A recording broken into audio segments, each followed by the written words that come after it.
with that? Mm-hmm. You do? Yeah. Yeah. Yeah, that's a hard one. I'm trying to find your comments, guys. Oh, here we are. Alrighty. What if I would have fallen? What if I would have? I wish I would have fallen. I would have seen what you do. You didn't notice I was Pamela. waving back in the window there, too. That was umbrella. was having a Pamela, great time. Sheila, what's up? And David and Carol and Melody. I don't know if anybody saw me back there, but I was waving. I probably did. We'll probably see comments. Here we are. I was trying to be cool like you. I mean, you show up late a lot, so I figured why not? What does that feel like? It It felt good. What's up, Callie? She says, hello, my buddies. Melody, she does struggle with comparison. Miss Anita's here. And on YouTube, what's up, guys? Say hi. I see you. All right. Go ahead. Where are we? Mike and Sheila. Sheila says, definitely struggle with comparison. Did you share any of the stories yet? No, not yet. Some really great stories. From this author of an article, again, called How to Avoid the Comparison Trap by Defining Your Values. So, what we value determines how we spend our time. This came into sharp focus for me when I visited my sister's family out in Massachusetts a few years ago. Rebecca had one son at the time, and he was about 3, the same age as my youngest. Which, first of all, you're going to have a major issue there, because people can invest so much in one kid Oh my gosh. and what they yes. value and all that, and when you got your youngest, pardon me, the same age. What's up, Aaron, Lakeisha, and Marcy on YouTube? So she said, we're sitting at the dining room table, and we had just finished dinner. My nephew's face was all sticky from sauce, so Rebecca wanted to clean him up. She led him over to the sink and grabbed a washcloth to get the sauce off of his cheeks, and my nephew was having none of it. He was whining and screaming and wiggling, oh, washcloth! And she finally emerged victorious. As she sat down, I said to her, why don't you just grab a wet wipe, like a baby wipe, and wipe his face? That would have been way faster, way easier. And she said, yeah, but that's just not good for the environment. You see, being environmentally friendly, I know some of you might think that's weird to say that, but being environmentally friendly was a really important value in their family. They cloth diapered my nephew, they reused plastic and Ziploc bags. So to use a washcloth to wipe their son's face made sense to them. It was worth the fuss and hassle. A different family might have handled it differently. Someone who values efficiency would have grabbed a baby wipe and would have been over in a few seconds. Do you see how that's actually a reflection of values? Oh, yeah. It's not, she's weird for spending a lot of time being crunchy. Or she's better, or she's trying to be better than you. No, you value efficiency. She values environmentalism. What's up, David, Viola, Deborah? Okay. And Deborah's birthday's today. Woo! There was Good another to see one. you. Mostly you, Team Jannelle. That's what she said. What's the other story? She said, every summer we spend a few months in Michigan with my husband's family. His cousin Katie and her 3 kids live next door on the country block, and I love watching the band of kids roam through the fields together. Every so often, Katie will gather her kids inside to do some chores. I've always marveled at how they comply with her requests without a peep of protest. Amen. Yeah. They followed her into the house, and they didn't come back out and play until they'd finished. Nobody complained. Oh, wow. And you want to be like, was she whipping them inside? No, Was exactly. Yeah. At first, I couldn't help but compare my kids' behavior to her kids. Why weren't my kids as responsible as hers when it came to chores? It was tempting to fall into a spiral of comparison and shame, to feel guilty about my shortcomings as a mom. Upon further reflection, however, I realized that responsibility wasn't a value I'd prioritized in our family. I often cleaned up for the kids because it was easier and faster, valuing efficiency more than anything else. I hadn't invested time necessary to teach my kid the importance of responsibility. I never would have thought of that one as responsibility versus efficiency. Yeah. Is your family more... I feel that because you said that. You've said that before. When my kids wash the dishes or do anything, it takes longer than if I just said, just go upstairs, I got this. And then you got to deal with the attitudes and you got to deal with the whole thing. So I can see how somebody, if they want to teach them a lesson, it's harder than just saying, I got it. But also, like, in my family, without having articulated it, Sarah and I value efficiency. Mm-hmm. We don't have our kids doing a lot around the house because there's a lot that needs to get done. It needs to get done. Yeah. And we'd rather not expend the energy on teaching that other aspect of it. Yeah. I think she's pointing. It's an apples and apples. It's not the chores kids are better. Yeah, right. We value efficiency. Akeisha says, all I do is compare myself to other women. Women, That's a woman problem. Struggle with that. On so many ways. Either am I as good as her, the house, the kids, her career, but then also insecurities. There's things I've been discussing with friends about why women don't connect as well in terms of putting your guards down. We always feel like we got to act like we got it all together, or even helping other women. Like, I saw an article recently about why women don't help other women in the workplace. You know, and there's just, women are very competitive. We got issues. But I always speak for women because I'm a woman, so. Like, and you know, and part of that too, it's the whole thing where, like, I don't think I've ever noticed someone's toenail polish. But you do that for other women, right? Yeah, you'll because notice, other women are sizing each other up. Yes, we size each other up. We compare. We also like. Well, let's not make this about women, but yes, we. Well, no, I mean, Len struggles with that. You like hanging out with my kids sometimes because it shows Len that his kids aren't the only crazy ones. Yeah, he thinks our kids got issues like no other kids do that. He'll even tell my kids, "You're the only kids I know that do boom, boom, boom." And Isaiah's like, "We're the only kids you live with, so how would you know?" How does he respond to that? He just stays quiet. He doesn't say anything. But then the kids have, because it's not like in the heat of the moment, it's like when he's laughing, he'll be like, "You're the only kids I know that leave shoes all over the place." And so the kids are like, "What?" Now they're older to see. But then they also notice they get compared to kids when kids are doing awesome, other kids are doing awesome. But it's not flipped. Like when they're doing awesome, we make the mistake of saying, "Well, you're doing what you're supposed to be doing." You know, but comparison in that case is not cool. What do men compare themselves to each other? Do you guys struggle with that? Because we are very quick to say, well, women do it, and maybe we do it in different areas than men. And maybe you guys are just not expressive about it. No, I mean, I could list a long list of men who I think are better fathers than me. Do you think about it? Does it eat you up? Do you? Not probably as much as a degree that you're expressing, but it bothers me. Yeah. The hard part is being at the phase that your family's in mine with the older ones, where once they reach teenage years, there's so much that's already been formed by your family culture and what you've done and what you've prioritized and your values, that you start to see your blind spots, right? And I don't know if you feel this way, but I've started to see, well, we emphasized, for example, efficiency, but the consequence of that is kids who gripe about doing chores all the time. So now I have to go, which one would have been better? Would it have been better for me to do it a different way? Yeah. What? I've learned that you lose on either side. And so just kind of embracing, oh, this is what we do. Because I've met kids where the parents were all about, even more than my house, discipline, and then you lose some other things. You know, so I just think just owning, well, this is what we're about, and I'm good. Like, because at the end of the day, all kids grow up jacked up. Because we talk about adults on our show all the time. We all messed up. So I think you come into marriage thinking, I'm going to raise kids by the time they're 18. And I think we've learned with life, with ourselves, everybody's going to be messed up. My kids are all going to have stories. Y'all can sit and laugh at me because they're going to have stories about, in my house they did this. Like, we're going to mess up. And it's just owning, okay, I'm going to win on this and I'm going to lose on this and I'm good. Like, I'll embrace that. Although the journey, I would say, when you have your first married, you're like, wow, this marriage thing, I got this.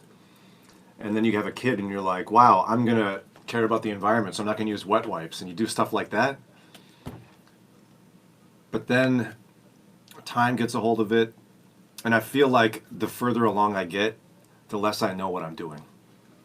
And the less I'm good at what I'm doing. I don't know if you feel that way, but it's like as the kids become teenagers, I'm like, what the heck am I doing? I have no idea. When the kids are like, you barely making it, but they're little, and you're like, I got this. I feel like you got a tray full of stuff. And you're like, I got it. You keep walking, and you're still wondering. And then when they're teenagers, somebody goes from under the thing, the train goes, and just go. Yep. Nope, you don't have it. Because they'll tell you what you did wrong. Yeah. Yeah. They'll tell you. Yeah. Yeah, they sure will. Sheila says, struggle with comparing my kids to their cousins or classmates. I have to force myself to remember my kids have different gifts and talents that make them special. And we get to see our kids and where they mess up. You don't get to see where other kids mess up as much. So it's easier to be harder on them. But we do that, receive the book in the mail. Thank you. Yay, Sue.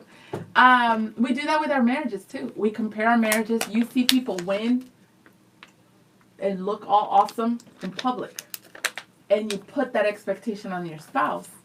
You don't know what kind of junk they got going on. You got no clue. But we'll do that. I know women do that. Can you speak for men, please? I've been talking about women and how we struggle. Wasn't a lot to talk about with women. I remember once somebody was like, "Wow, Brian, your family, you just like you keep it like there's no yelling," and I was like, "Yeah." Never been to my house, obviously. Oh, yeah. You know? Yeah. I don't know. Men are awesome. What do you want me to say? No, what are y'all? What the heck? Do you guys compare yourselves to, I already told you we compare. What about our marriage, your marriage, your kids? I know Len does that. Is that a man thing? Do you think, oh my gosh, other teens probably... No, I think when a guy gets annoyed with his wife, he sees some other wife that's not being so annoying, and he's probably like, man, I wish my wife was less annoying like that woman. Y'all do that? Of course. Yeah, I mean, I don't. That's crazy. I don't. Angie says... Len was telling me more about that. Oh, yeah. Angie says, that's like a commercial I've seen. The first kid was getting pampered, but the second kid, the mother forgot him in the house. Yeah. Wait till you get to 5. Oh, my goodness. My poor baby, Nia. Melody says, I've had moments where I had to really pray about what I'm waiting on God for, especially when I see others with it. But I refuse to let that make me not help or celebrate others' blessings. Satan will try to cause division that way. Yeah. Do you compare your houses and your career path? Because we're at a stage now where we're all in there. Do you ever think, dang, look, this person started off with me and look at where they're at? I've done that with career, most certainly. I don't know, I'm getting to a point now, though, that I'm tired of being discontent in my career. You know what I mean? But I did that for many years. The house thing is different. I think a lot of guys wish their wives would stop getting so compare-y about the houses. Like, calm down. We don't need to pick all that up. We got Pinterest. We don't need to clean all that. Oh, with the cleaning, yeah. Just let's sit down for a minute and enjoy some life. What about when people come over your house? Do you get worked up of, like... That's the lesson Sarah taught me. I don't get worked up personally, but I get worked up on her behalf because she said, Brian, if somebody comes over and comments about the house being messy, whose fault is it? Yours or mine? Wow. She said the way society works, it's her fault. If the house is a mess, it's a poor reflection on her. So I've adapted to her standards for picking up for guests to come over because I don't want her to have to deal with that. Jennifer says, the best advice I've given is God gave your children to the mom they needed and the children who the mom they need. Stop trying to parent other people's children. They are yours as God created them. I do have a hard time, though, with the judgy parent whose kids seem to be just, like, totally perfect. I've met people who have 1 or 2 kids before where they're just naturally that compliant kid, sweet, obedient. They're like, just sit in that chair, 4-year-old Johnny. And he goes, okay, Mommy. Yeah. And he just sits there. And then they're like, yeah, maybe you should just tell your child to sit down. And that would work for you. Yeah. And I'd be like, how about we trade kids for a day? How about that? Yeah. You know what I'm talking about? You've met people like that? Yeah. And a lot of times it happens within the family. Certain generations, Angie says, no, wait, hold on. I miss Callie. Callie says, I have often compared myself to some of my friends, wishing that my life could be more like theirs, or relationship with their hubby could be more like theirs, and my kiddos could act more like them. Such wanting to spend time reading the Bible together. Like, for example, kids wanting to read the Bible. Sue says, good for you, Brian. I'm sure Sarah's grateful for your attitude. Duh. She married me. Do you think that comparison has gotten worse with social media, yes. Or do you think that's a cop-out? Do you think, no, it's gotten worse. Because we have women struggle more with that, with the yes. social media part? What's up with y'all? Y'all look at pictures. You don't think, man, they get to travel all over the place. Or look at his wife. She looks so sweet. I guess men aren't all bad, are Social media they? doesn't have like an effect on y'all. Not in the same way, I don't think. No. As someone texted and said, I struggle with comparison. Seeing people get engaged and married, I start to think about what's wrong with me and why I'm not in that season. Oh. But then we do the opposite. If you're married, you look at, we do that. Like, we're never content. You use that word about this is what I have, this is who I'm with, this is my season. Because when you're single, you're like, oh, I want to be like them. They're married. Then when you're married and your it's wife's all driving you real, crazy. you're like, man, I want to be single. You got kids and don't have kids. It's like a constant struggle. Contentment's elusive. Say that, explain that. Because I thought, like, if you're mature, you're content. No? Don't we all carry some measure of discontent, and that's part of our sinful nature? You're not ever discontent? No, but I'm not. I mean, let's say I'm Nancy mature. Kane. No. Nancy Kane. You don't think somebody like her, like, she's deep. Doesn't mean she doesn't struggle with discontentment. So we all. And sometimes, that's a whole other subject, because sometimes discontentment is God stirring your spirit to change and move and go and do. So how do you work on it? Have there been areas of your life where you're like, I'm content in this area and this is what I did? You said it's elusive, but there are people that in certain areas have. Like chronic discontentment? Yeah. I don't have a perfect answer. I was discontent in my career for many years because I thought God had me designed to do something else than what I was doing. Yeah. And I wanted to do it then. God knew I needed some more time and more practice, but for whatever reason, when I arrived here, I felt a significant measure of contentment. Was it a decision you made? Was No. it things that you constantly have to catch yourself and say, okay, stop doing that? I think there was some measure of it was sinful discontentment, and some measure of it was God was still pushing me to the next thing. And so I needed to be discontent to get to the next thing. I mean, in a period of a decade, I changed careers, moved 1, 2, 3 times into 2 different states. You gotta have some measure of discontentment to do that. So what do you tell the husband that's in a season of his life that is looking at other women, not like, oh, she's fine, but why can't my wife be like, it's possible, look, other women are doing it, and discontent. I can't relate to that because I've married Sarah. So. Or a house. Like, what do you tell people? Because you say, well, no, the Lord was pushing me. Other people is just like, no, you're just not content. Like, you need to just embrace what you have versus pursuing to make it better. I wish I had the answer. Okay, Do you? Let's see if somebody else does. Wow, you want me to have all the... I don't have the answer. I don't know. It's hard. I haven't solved that one. Have you? For motherhood, there are areas in motherhood where I found contentment. And even in my season. But how to... And I wasn't always like that, so I'll think about that. Viola says, I'm an oldie, as you know, 83. My life was so different. At the age of 9, my dad built a house in the country on 23 acres. Creek, river at the end. Oh, that sounds awesome. Water was from the springs. We all carried water. Oh, that sounds awesome. Cut up wood for stove or carried it in the house. It sounds like Laura from Little House. Worked in the garden, cleaned our own rooms, etc. Walked everywhere. As for me, it taught me a lot of responsibility. And that was clearly a family value. Yeah. Sheila says that, yes, social media makes comparison even worse. Mickey, I don't see you often commenting. She says, we had cousins that came to visit when we were little. There were a lot of us and only 2 of them. They're perfect. As adults, they said they were threatened to behave when they came to visit. Wow. Well, and speaking of values and such, I think I can even trace for Sarah and me. Some people might think it's crazy we don't have the kids doing tons of chores around the house. They like, we have family coming this weekend, and they'll help us, and we'll come up with lists, and they'll do it, and it'll be fine. But I'm kind of tracing back the value and where it came from.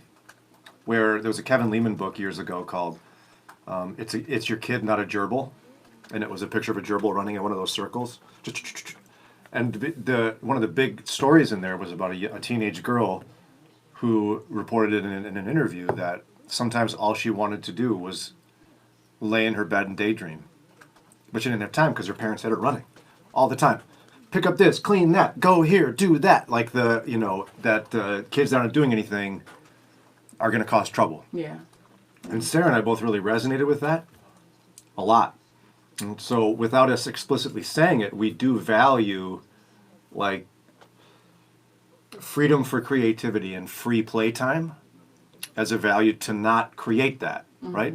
But the consequence, of course, is that the kids don't do as much Yeah. as other kids do. Yeah. Don't do as much, and in my household, when I've done that, the problem is they don't clean up after themselves. So they'll go in the kitchen, make sandwiches, leave everything, including cabinets, they're still being left open.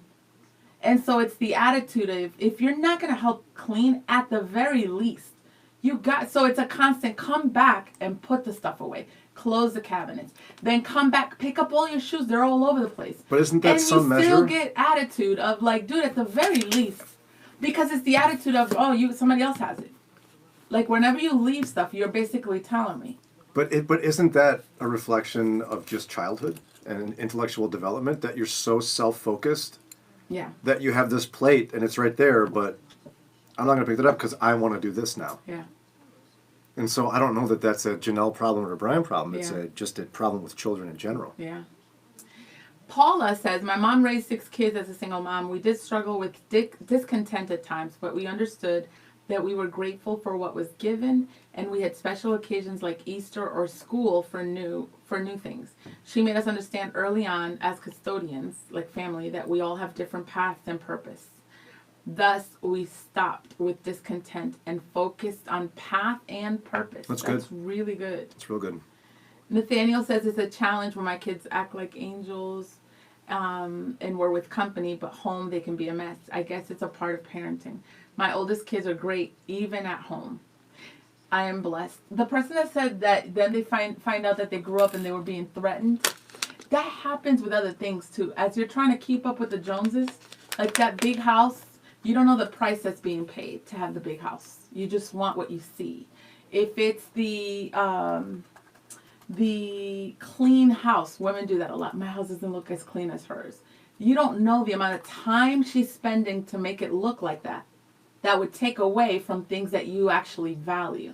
And I'm saying that because in the seasons where I've done that, and I value relationship in my home. And so when I've said, okay, I want to do the relationship with the kids, but my house has to look like so-and-so, I can't do that. So at some point you got to pick, what do I value most? Same with big houses, big cars. If you value your relationship, if you value your time with the Lord, your marriage, then you can't expect to pick this and risk time and priority there. Do you agree? In terms of we ignore the price we just say, look at that big house or look at that clean house. Every choice is a consequence. Yeah, that's what it is. And we have to acknowledge that. Angie says, good, Brian, but what about when adults do it too? You start to feel undervalued. Yeah, Sarah and I have somewhat worked that out though, where we've realized a lot of it is a difference of opinion on what picked up means.